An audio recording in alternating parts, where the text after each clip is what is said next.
The quest for the Holy Grail is one of the most sacred and mysterious stories in the legend of King Arthur. It represents a search for spiritual enlightenment, purity, and divine favour. But what exactly is the Holy Grail, and why did King Arthur's knights devote themselves to finding it? The Grail quest is one of the most profound and transformative elements of Arthurian legend, reflecting both the nobility and the struggles of the Knights of the Round Table. The Holy Grail is often described as the cup used by Jesus Christ at the Last Supper, and it is believed to have miraculous powers. Some legends claim that it also caught Christ's blood during the crucifixion. Possessing the Grail would grant eternal life, unlimited wisdom, and spiritual purity. For the Knights of King Arthur, the quest to find the Grail was not just a physical journey, but a spiritual test, a mission to prove their worthiness and devotion.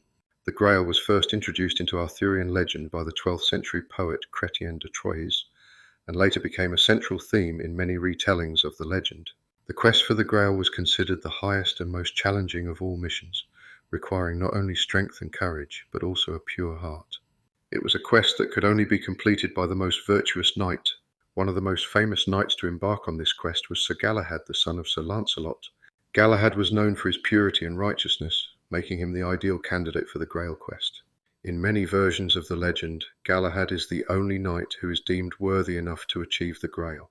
His character represents the ultimate example of chivalric virtue, someone who is not only a skilled warrior but also spiritually pure. King Arthur, recognizing the significance of the Grail, called upon his knights to seek out this holy relic. The Round Table, which had long been a symbol of unity and equality among the knights, became the starting point for this divine mission. Arthur's knights set out one by one in search of the Grail, knowing that the journey would test them in ways they had never been tested before. The quest took the knights across dangerous lands, facing trials that challenged not only their physical abilities but also their souls. Many knights failed the quest due to their imperfections. Some were too prideful, others too greedy, or too easily led astray by worldly temptations. The Grail quest became a mirror that reflected the inner virtues and flaws of each knight. For Sir Lancelot, Arthur's greatest and most renowned knight, the Grail quest proved to be particularly challenging. Though Lancelot was unmatched in battle and deeply loyal to Arthur, he was ultimately deemed unworthy of finding the Grail due to his adulterous relationship with Queen Guinevere. Lancelot's failure to achieve the Grail highlights the moral and spiritual complexities within the Arthurian legend. Even the greatest knights had their shortcomings, and the Grail was a prize that could only be won by those who were free of sin. Sir Percival, another prominent knight of the Round Table, also sought the Grail.